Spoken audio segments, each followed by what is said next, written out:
Hola, bienvenidos de nuevo a Aprende a jugar Dungeons and Dragons.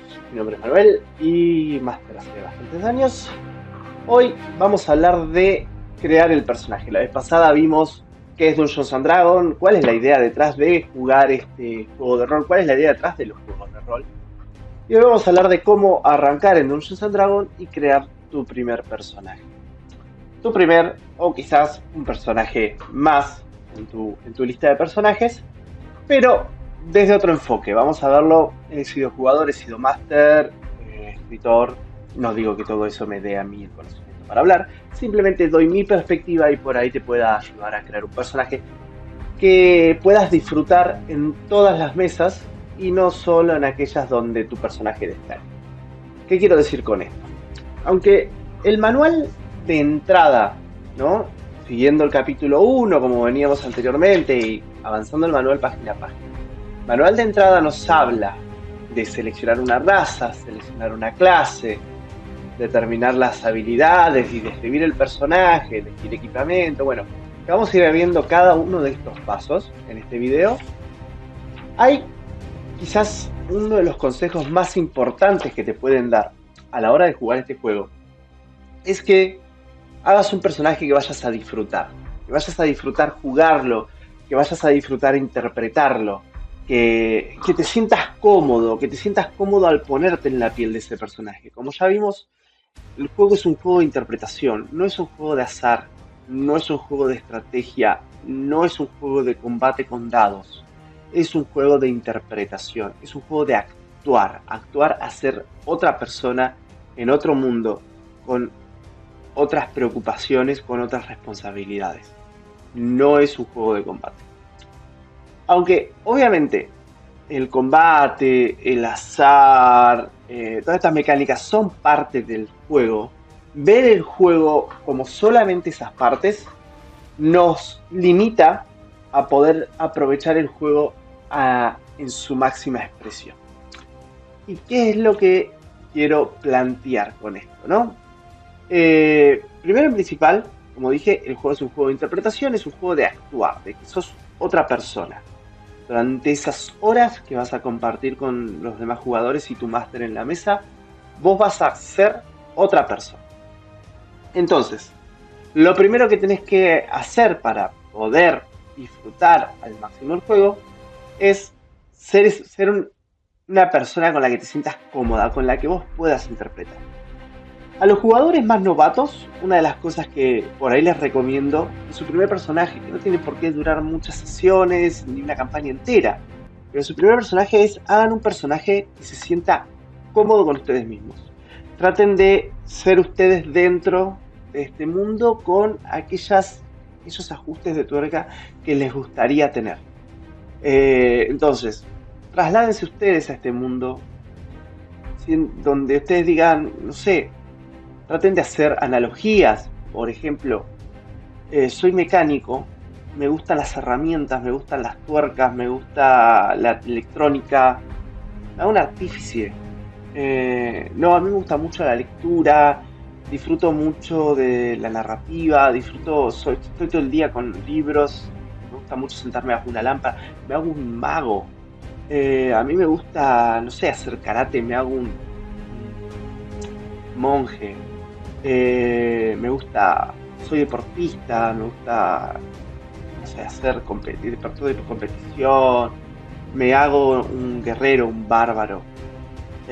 No, yo quiero jugar un personaje, yo me siento con un personaje donde el personaje me diga a mí lo que tengo que hacer. De esa manera me voy a sentir cómodo. Bueno, me hago un paladín. Vas a encontrar una clase para cada rasgo, para cada personalidad. Vas a encontrar una combinación de clase y raza y trasfondo. Entonces, busca aquella que va con vos. Primera, ese es el primer consejo. Busca aquella que va con vos que puedas interpretar. No querés algo que vaya con vos, no querés ser vos en este mundo, querés por un rato ser otra persona. O ya tenés experiencia en juegos de rol y querés interpretar otra cosa. Perfecto. Buscate algo que puedas interpretar. Sé otra persona, pero donde la puedas interpretar. ¿Y por qué esto? ¿Qué pasa? Hay unos conceptos, ¿no es cierto? Por ejemplo, está el concepto de metagaming. El concepto de metagaming es cuando el jugador utiliza su conocimiento externo dentro de su personaje. Entonces, vos como jugador vas a ir viendo cómo juega el de al lado, cómo juega el otro, lo que narra el máster. Por ahí el máster nos narra una escena que está en otro continente, que no tenemos nada que ver, y el personaje no tiene por qué saberlo. Querer viajar inmediatamente a ese continente, querer hacer algo con esa narrativa, bueno, eso es metagaming. Metagaming es que el metaconocimiento que va a tener el personaje respecto a lo que pasa en el mundo por el cual no tendría por qué enterarse, ¿sí? Entonces, una de las cosas que plantea Dungeons Dragon, por ejemplo, si arrancas el nivel 1, es no sos nadie, sos uno más en ese mundo que el máster creó o que el máster está narrando, o el libro, lo que dice el libro, sos una persona más en ese mundo. Claramente, por ser el personaje de esta historia, vas a tener un camino de descubrimiento, de crecimiento de poder, y un montón de cosas que te van a transformar en el héroe de ese mundo, o en el villano, si se quiere, porque no, de ese mundo. Pero primeramente no, y está bueno recorrer ese camino. Entonces, entender que cuando arrancás, sobre todo en nivel 1, sos una persona más en el mundo, con apenas un poquito más de lucidez o destacable en alguna tarea, te ayuda a enfocarte en decir, bueno, soy esto, no espero ser más, arranco así, arranco de lo bajo, pero voy a construir un héroe en mi personaje. Y por eso sentirse cómodo, para disfrutar ese camino. Entonces, y el concepto de metagaming es esto, sabemos que va a ser una aventura de vampiros, pero mi personaje no. Entonces yo no puedo preparar a mi personaje para enfrentarse a vampiros. La idea es disfrutar la preparación para enfrentarse a vampiros. Sabemos que va a ser una aventura en el mar. Bueno, si mi personaje es un granjero, no tiene por qué tener conocimiento del mar. Es más, es divertido que el personaje no sepa que se va a introducir al mar. Quizás hasta le tenga fobia al agua y tengamos que sortear eso. Todos esos conceptos nutren la historia y aparte son divertidos de jugar. Son divertidos de ver cómo se resuelven en la mesa. Son divertidos de ver cómo tus compañeros te ayudan a resolverlo en la mesa. No hay por qué querer ser de entrada un héroe con todas las habilidades y todas las posibilidades para sortear cualquier obstáculo del mundo. Lo divertido es tener que sortear esos obstáculos con las pocas herramientas que tenemos e ir aumentando nuestro kit de herramientas a medida que vamos subiendo de nivel. Así es como se estipula Dungeons and Dragons, así es como está pensado jugar este maravilloso juego. Un juego donde, como dije, interpretamos un personaje. Entonces, ¿queremos interpretar algo más? Bueno, queremos interpretar otra cosa. No ser nosotros mismos en este mundo. Perfecto. Busquemos algo que podamos interpretar. Uno de los personajes para mí más fáciles de interpretar de cierta manera, o bueno, los dos personajes para mí más fáciles de interpretar de cierta manera son, por un lado, el paladín y por el otro lado, el clérigo. ¿Qué pasa con el paladín y el clérigo? Perfecto. Son personajes, tienen primero votos, tienen creencias y que ya el juego de por sí y tus elecciones te determinan un camino, te determinan una forma de ser. Con el paladín en tus votos vos determinás qué vas a hacer ante ciertas situaciones, entonces no tenés que pensarlo mucho, simplemente vas y lo ejecutás. Y si en algún momento te desvías de eso, el máster te lo va a informar e inclusive el dios al que siga tu personaje lo puede llegar a castigar. Con el clérigo pasa lo mismo, vamos a definir un esquema en el cual nos movemos. Entonces son dos de los personajes, para mí, más sencillos de interpretar porque las reglas están puestas desde el principio. Donde no tenemos por qué nosotros estarnos rompiendo mucho la cabeza en ir creándole una ideología y una forma de pensar y un lineamiento a nuestro personaje. Nos lo da el juego de antemano. Luego, si queremos hacer un personaje más profundo, más robusto, podemos ir por otras opciones donde lo importante es mantener una coherencia de pensamiento a lo largo de la campaña. Es decir, obviamente que nuestro pensamiento va cambiando, pero no cambia de un día para el otro. Inclusive de sesión a sesión, nosotros jugamos, ponele todos los viernes, 3-4 horas por viernes, pero puede ser que el viernes anterior a este y al siguiente, esas 3 sesiones, para los personajes no haya sido más que unas pocas horas de viaje. Entonces en esas 3 sesiones el personaje no puede cambiar su forma de pensar. Entonces, ¿para qué? ¿Para qué mantener la forma de pensar? Primero porque le damos al máster una herramienta para poder crear campañas más completas, más profundas, con mucho más colores, con mucha más dinámica, si el máster ya puede anticipar algunas cosas. Eso por un lado. Por otro lado, nuestros otros jugadores, nuestros compañeros de campaña, van a poder actuar de cierta manera sabiendo un poco, en un panorama inicial de cómo nuestro personaje pudiera responder. Y todo esto va a nutrir la historia que estamos construyendo juntos. Entonces hay personajes que sí, que son más complejos de interpretar, más fáciles de jugar, sí, pero más complejos de interpretar. Por ejemplo, a mí el bárbaro me gusta mucho, es para algunos un personaje muy sencillo de interpretar, pero al mismo tiempo tenés que seguir un lineamiento, tenés que mantenerte firme en un lineamiento y no tenés ninguna regla que te diga cómo lo vas a interpretar. Entonces, ¿cuándo me enojo? ¿Bajo qué concepto mi bárbaro utiliza su furia? Que es una herramienta, que es una mecánica que le brinda el juego, pero que está basada en que el personaje se enoja. ¿Cuándo me enojo? Bien, es algo que tenemos que nosotros indicar. ¿Qué cosas me molestan? ¿Qué cosas van a hacer que se active mi furia? Lo activo, porque se puede activar, obviamente, las reglas no te lo impiden, las puedes activar cuando vos quieras, pero activarlo bajo ciertas circunstancias da mucho más colorido a la historia. O queremos jugar un pícaro halfling, bárbaro. ¿Cuándo voy a robar? ¿En quién confío a la hora de comentarle que voy a robar? ¿Cuándo me voy a infiltrar? ¿Cómo lo voy a hacer? ¿Dónde pongo la vara y dónde digo, no, acá no me meto? Todo eso, y pensando bajo qué criterio voy a elegir una u otra opción, son cosas que yo voy parametrizando de entrada y que tengo que tratar de mantener una continuidad a lo largo del tiempo. Porque como dije, eso le va a dar el colorido, le va a brindar a la campaña una coherencia. Entonces, pensándolo de esa manera, a la hora de elegir un personaje, tengo que tratar de ver qué cosas se adaptan mejor. Pero con cuidado. ¿Con cuidado a qué? Con cuidado a no caer en otro de los conceptos del juego que se llama el min-maxing.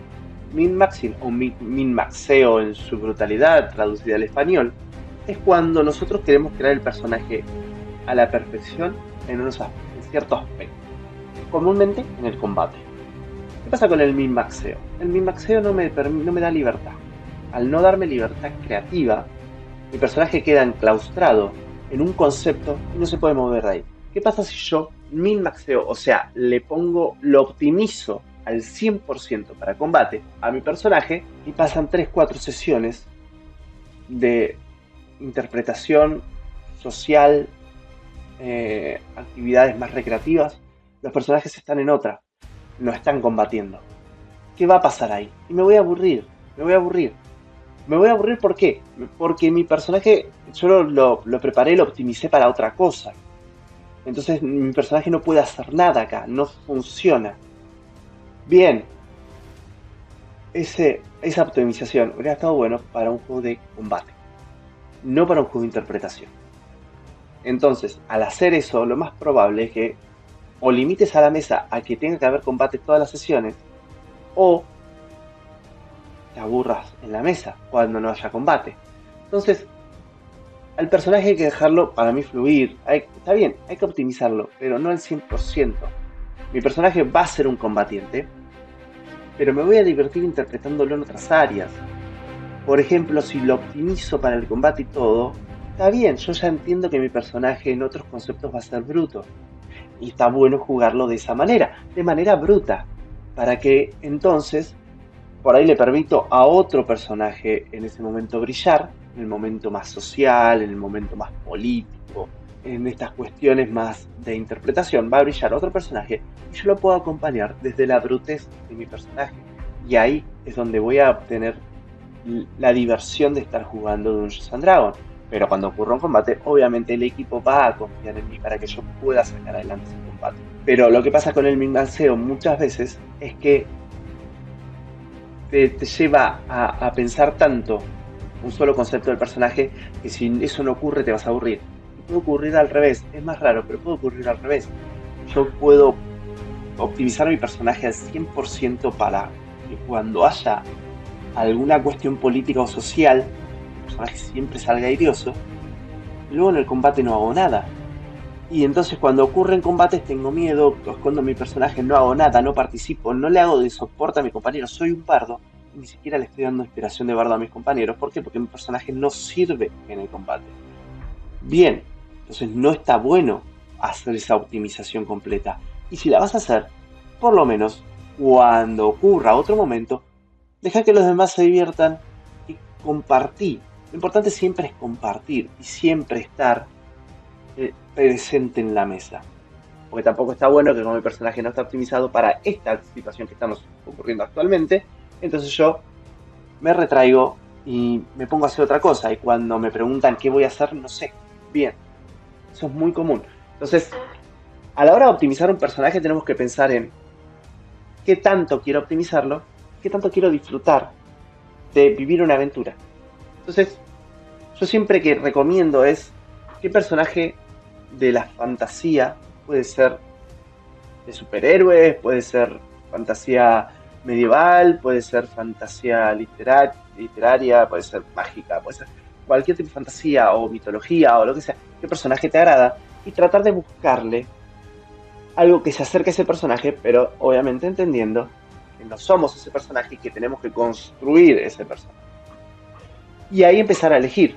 No recomiendo la optimización por ese motivo, para no enclaustrar el personaje y permitir conceptos como un orco bardo, glamoroso, por ejemplo, un halfling bárbaro portando un hacha enorme y una armadura. Conceptos más antagónicos pero que son muy divertidos. A la hora de arrancar a elegir el personaje, el paso número 1 es elegir nuestra raza. Nuestra raza va a depender de... Primero, está bueno consultarle al máster cuál es el mundo en el que estamos viviendo, la época, el momento, la zona geográfica y cómo están las razas relacionadas entre sí. Hay racismo, hay problemas geopolíticos. ¿Cuál es la realidad de este mundo que vamos a empezar a recorrer juntos? Entonces, en base a lo que te diga el máster, puede ser que tomes una decisión por una u otra raza. Es en primera medida. Puede ser que los semiorcos, por ejemplo, tengan una cuestión de diálogo social, como puede ser que los elfos sean muy pedantes en este mundo. Entonces, yo puedo elegir la raza desde primero, qué quiero ser, pero segundo, cómo esa raza está instalada en este mundo. Una vez elegida la raza, vamos al apartado de esa raza. En el manual de jugador, el capítulo 2, tiene las razas y las clases. Podemos leer por arriba, yo no recomiendo leer las estadísticas ni recomiendo leer todas las clases, simplemente el resumen de cada raza, ver la miniatura, ver la imagen de cada raza, buscar imágenes en internet de cada raza y bueno, en base a lo que dijimos anteriormente, elegir aquella que te guste. Una vez que tenemos esa raza, ahí leemos sus estadísticas, leemos sus mecánicas especiales y todo. Y cuando tenés muchas dudas, anda con el humano. El humano es súper balanceado, primero, en lo que es mecánica. El humano es simple, pero al mismo tiempo el humano te permite explorar el área que vos quieras explorar. No te limita. Por ejemplo, el semiorco te da fuerza y constitución, y si tu personaje y carisma ya arrancamos mal. El elfo te da inteligencia, el semielfo te da carisma. Entonces, trata de ir más o menos sabiendo que en base a lo que vas a hacer. Y cualquier cosa siempre puedes hablar con tu máster de decir, che, quiero acomodar mi personaje, porque me gusta que sea así, pero estas estadísticas. Obviamente el máster puede ser que se base directamente en el manual, por una cuestión de facilidad. El máster tiene que escribir un montón de cosas como para también tener que estar reformando todas las reglas del manual. Pero por ahí te permite hacer algunos cambios y eso te habilita a vos a tener el personaje que estás queriendo lograr. Después elegir la clase. La clase sí es un concepto más profundo y la clase va a depender de qué tipo de personaje querés hacer. Si vos querés hacer algo más forastero, que vive a las afueras de la ciudad y todo, por ahí el explorador está bueno. O el bárbaro, si vos querés hacer algo más disciplinado. Tenemos el guerrero, el monje, el paladín. Si querés hacer algo más fuera de la ley, tenés al pícaro, al bardo. Querés hacer algo más estudioso o mágico. Bueno, opciones mágicas tenés un montón. Tenés el hechicero, tenés el brujo y tenés el mago.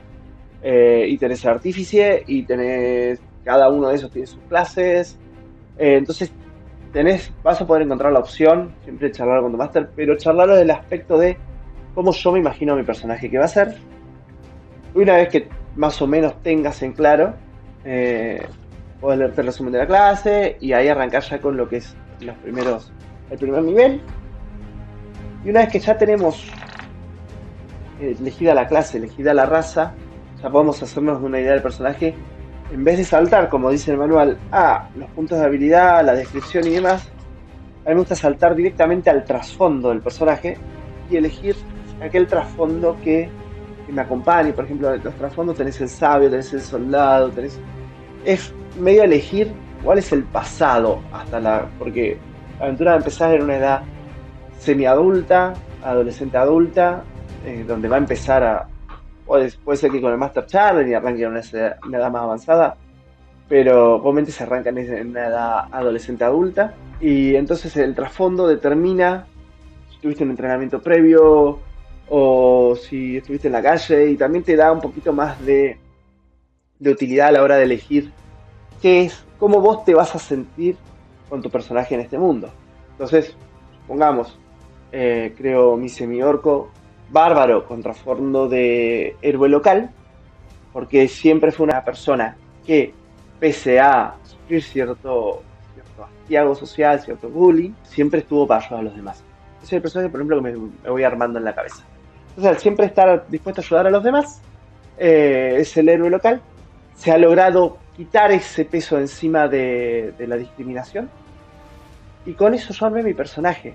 Y no vi ninguna estadística, no vi ningún número, no vi ninguna propiedad. Ahí armé un personaje.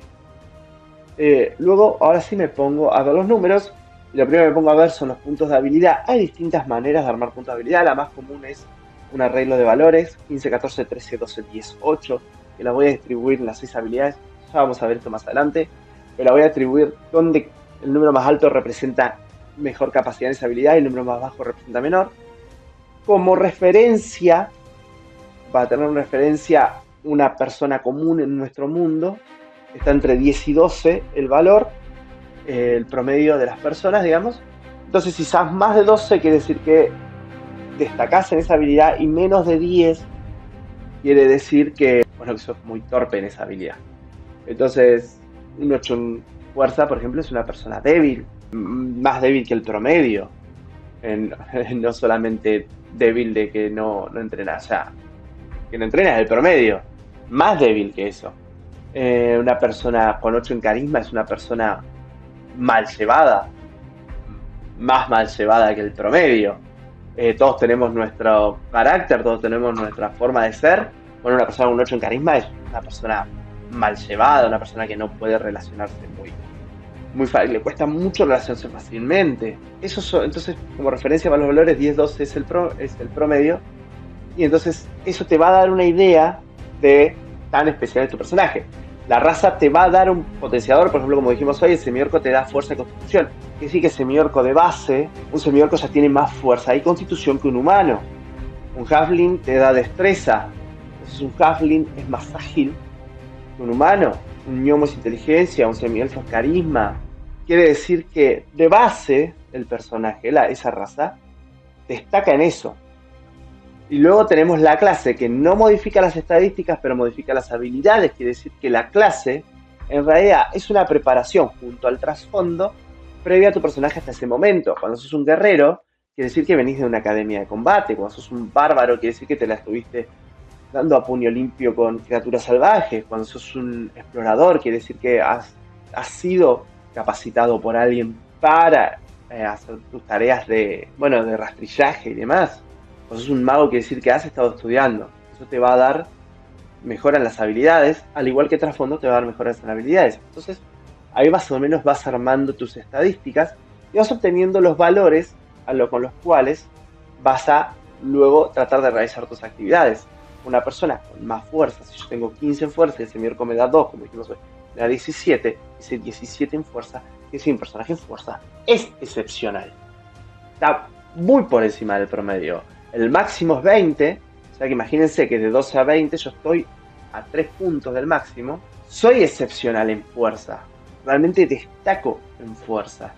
Entonces, 20, estamos hablando de una persona que está en un récord de fuerza, ¿sí? Que puede romper un récord mundial, un récord Guinness. Entonces ese 17 de fuerza realmente es elevado. Entonces voy a tratar de hacer las tareas que requieran fuerza.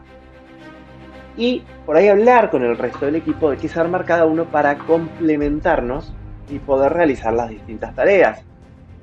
A veces también está bueno jugar directamente los personajes que más nos sientan cómodos, como dije al principio, pero si queremos por ahí esta complementación, podemos hacer unos ajustes, eligiendo un trasfondo, eligiendo una clase, una raza, que nos permita que cada uno destaque en ciertas tareas. Esto también va a permitir que el foco vaya cambiando de jugador a jugador. Una vez que tenemos las habilidades, hacemos la descripción del personaje. Fíjense que el manual nos indica que hay que hacer la descripción del personaje. Esto nos va a permitir ponernos en piel del personaje.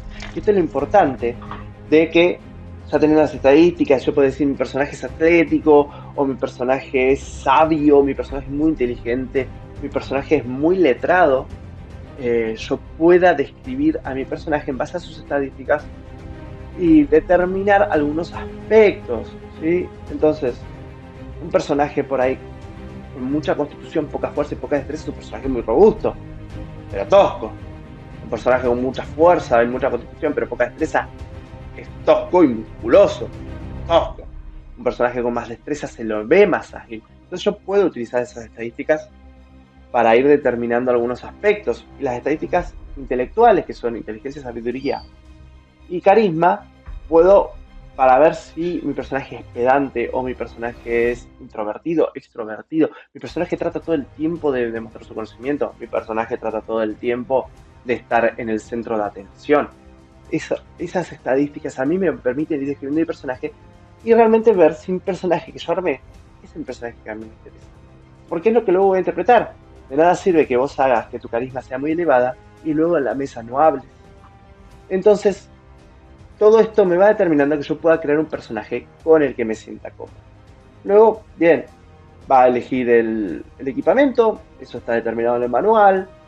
Puedes hablar con el máster por ahí les da algún arma especial, algo nuevo, o les quita todo. Va a depender de cómo la partida tenga que ir. El equipamiento, aunque hay unas referencias y unas recomendaciones en el manual, comúnmente va a depender de la campaña. Y luego simplemente juntarnos entre todos y empezar a armar. Y luego nos va dando lo que se llama niveles de juego. Niveles de juego, lo que pasa es que el personaje tiene hasta 20 niveles. 20 niveles son los que se considera hasta llegar. De nivel 1, un simple mortal, a nivel 20, alguien está compitiendo con los dioses. Por eso hay que entender que el tiempo que va a pasar hasta llegar a ese nivel, es muy poca gente que juega hasta llegar al nivel 20, pero el tiempo que va a pasar debe sentirse largo. Quizás no en la mesa, pero sí en la... Quizás no en la mesa, pero sí en la campaña. O sea, los personajes se van a tomar tiempo de descanso, años que van a pasar de juego, o sea, de tiempo en campaña, de los personajes van a atravesar años hasta llegar a ese nivel. ¿Qué son los niveles del juego? Bien, como decía hoy, un personaje nivel 1 es un simple mortal, hasta nivel 4 es una persona común que empieza a destacar. De nivel 4 en adelante, acá el manual comúnmente nos dice de 5 a 10, ya los personajes son reconocidos, comúnmente ya se los empieza a ver como héroes locales, ya su nombre empieza a sonar en distintos lugares y empiezan a ser la molestia del villano y el héroe de los locales. Su nombre empieza a sumarse, pero como dijo Spider-Man, con un gran poder conlleva una gran responsabilidad. Cuando su nombre empieza a sonar, la gente empieza a esperar que ellos hagan algo por ellos. Entonces, una forma linda de ver Dungeons and Dragons es entender que el mundo en el que nuestro personaje está sumergido, ese mundo está vivo, los NPCs tienen pensamientos, tienen deseos, tienen sentimientos. Yo debo acompañar y debo nutrirme de esos sentimientos. Entonces el máster me va a ir dando una noción, o sea, a nivel 5 a 10, esos NPCs van a esperar algo de vos. Ya a nivel 11 a 16, el poder del nivel ya no es ordinario, o sea, ya son personajes que están rozando lo que se podría considerar un objeto de devoción, ¿sí? O sea, los personajes son un objeto de admiración. La gente los va a tratar no como héroes, como superhéroes, como semidioses. Y ya, obviamente, eso va a aumentar su responsabilidad para con la gente y al mismo tiempo se van a enfrentar a amenazas mucho mayores. Ya los mismos dioses los van a ver a los personajes y empiezan a ser una molestia para ellos. y los mismos dioses van a tratar de sacárselos de encima. Ese es el nivel 3 de juego, donde obviamente el juego cambia, la perspectiva cambia, donde ya el mundo pasa a ser más pequeño. Yo paso a sentir que estoy muy por encima de los demás, no en una cuestión de soberbia, sino en una cuestión también por ahí de responsabilidad. Por ahí sí también de soberbia, yo puedo hacer que mi personaje se sienta soberbio al adquirir estos poderes. El nivel 17-20 ya pasa al nivel de el último tramo del juego, antes del retiro y el nivel de deidad.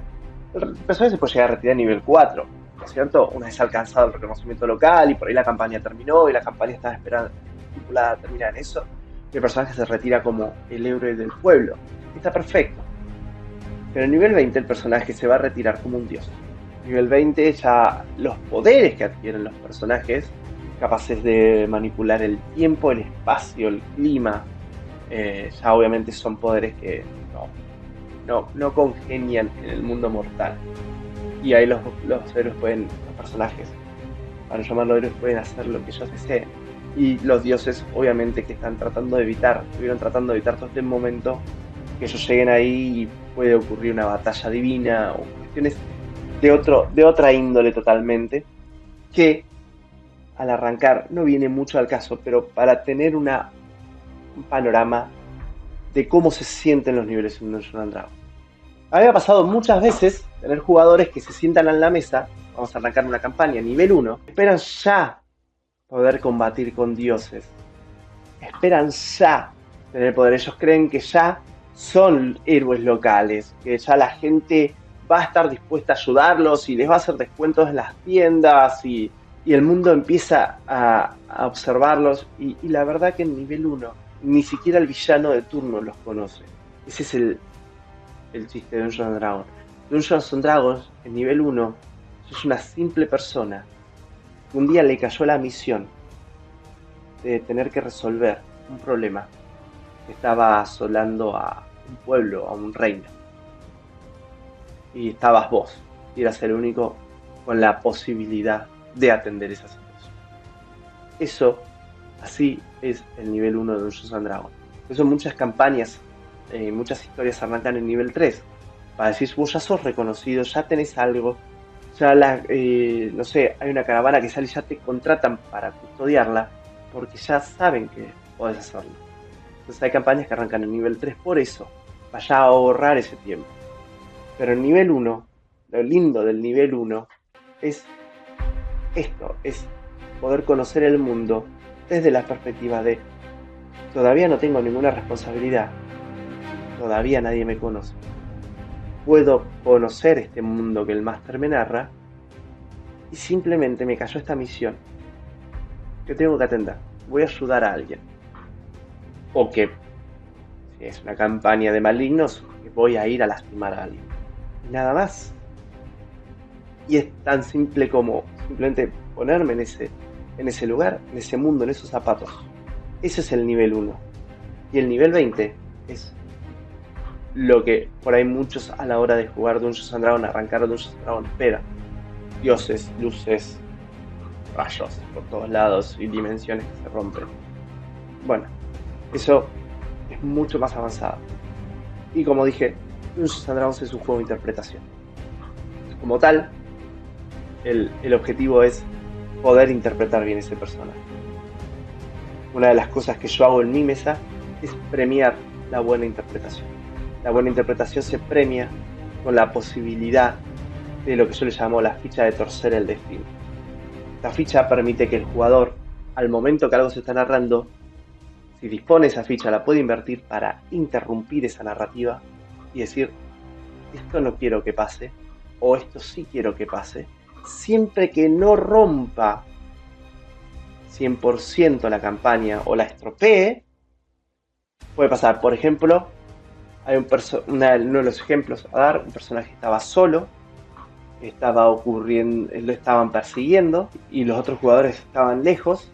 Entonces, cuando yo estaba narrando la situación, una de las jugadoras usó la ficha para decir, quiero que mi personaje se entere de alguna manera de que eso está pasando. Entonces, de alguna manera su personaje supo que el otro personaje estaba en peligro para poder correr a asistirlo. Y esa ficha yo la otorgo por la buena interpretación. La buena interpretación es entender mi personaje, su raza, su clase, su trasfondo y su nivel, y tomar decisiones y acciones basadas en esos puntos. De esa manera, la historia se siente mucho más nutrida que simplemente tirar dados, esperar resultados y vencí o no vencí al villano. ¿Se entiende? Y al mismo tiempo va a haber desafíos. Yo soy de poner desafíos sin ver el nivel de la party. Entonces, la party, el grupo, puede tomar la opción de combatir o huir, pero se arriesga el grupo si combate o huye al resultado de lo ocurrido. Puedo huir, pero bueno, el villano ocasionó algo que no me permite volver al reino. O puedo combatir y el villano nos venció a todos. El punto de no utilizar el nivel de la party para decidir los villanos y cuestiones por el estilo, sino tratar de disponerlos en el mundo de una manera orgánica, hace que los jugadores no sepan si lo que está enfrente es o no es algo que ellos puedan, con lo que ellos puedan lidiar. Así que bueno, espero todos estos consejos les hayan servido y puedan ir a crear su personaje, arrancar, interpretarlo y disfrutar de una historia todos juntos, los que se sienten en la mesa, y una campaña y hacer crecer su personaje. Esto fue el capítulo 2 de cómo jugar Dungeons and Dragons. Mi nombre es Manu, apodo Guillo, y espero verlos pronto.